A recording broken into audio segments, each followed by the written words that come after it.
111 নম্বর পাঁচরাহা rail gate আরবি অর্থাৎ rail ওভারব্রিজের সমস্যার সমাধান এখনো শেষ হলো না, কি বলবেন?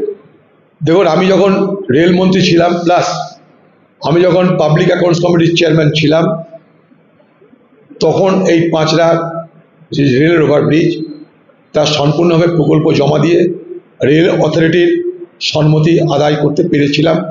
পাবলিক অ্যাকাউন্টস কমিটির পক্ষ থেকে 2 থেকে 3 বার সেখানে আমি ভিজিট করেছিলাম। এই প্রকল্প কিন্তু বরাদ্দকৃত প্রকল্প। যেমন নসিপুর আজিমগঞ্জ রেল প্রকল্প 26 বছরের মেহনত করার মধ্য দিয়ে আমি সম্পন্ন করতে পেরেছিলাম, সেরকম এই প্রকল্প আমি চেষ্টা করেছিলাম প্রাণপণে সম্পূর্ণ করে যেতে পারিনি।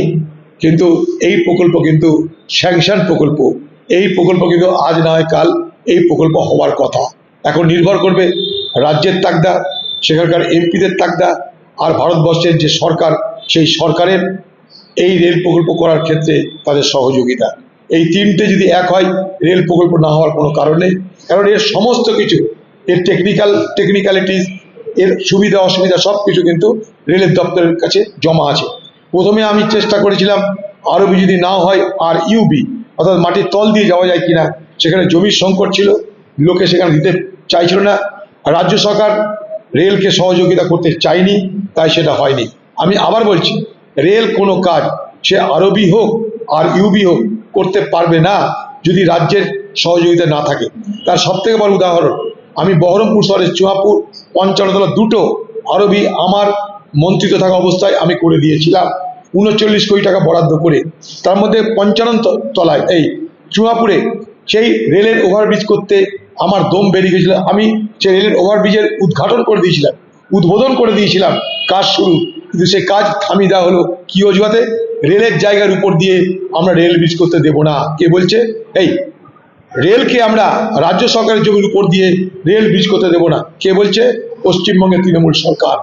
যেহেতু অধীর চৌধুরী করলে কৃতিত্ব বেড়ে যাবে, তাই প্রকল্প আমাদের উদ্বোধন করলাম আমি রেলের মন্ত্রী হিসাবে, কিন্তু জমি দেব না বলে এখানকার সরকার সেই কাজটা আমাকে করতে দিল না। সেই কাজ করার জন্য হাইকোর্টে যেতে হলো আমাকে। হাইকোর্টে গিয়ে, আমি তখন রেলমন্ত্রী নেই, হাইকোর্টে লোক লাগিয়ে হাইকোর্টে গিয়ে দরবার করে সেই প্রকল্প স্যাংশন করালাম।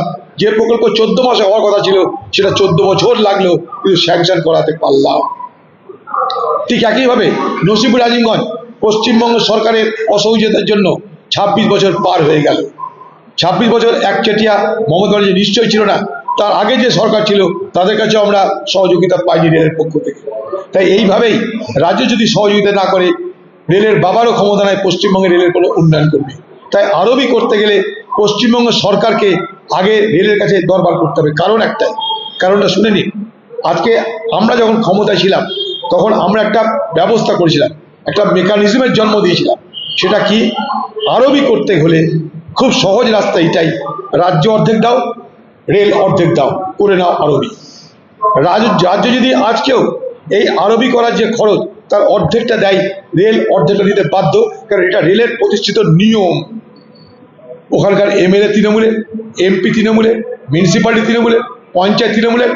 রেলের ওভারব্রিজ করতে যে টাকা খরচ, রাজ্য বলুক রেলকে তার 50% টাকা আমরা রেলকে দেবো, বাকি 50% রেল দেখ, এক্ষুনি হয়ে যাবে। আমরা বলার সময় মাইক বাজে থাকবে।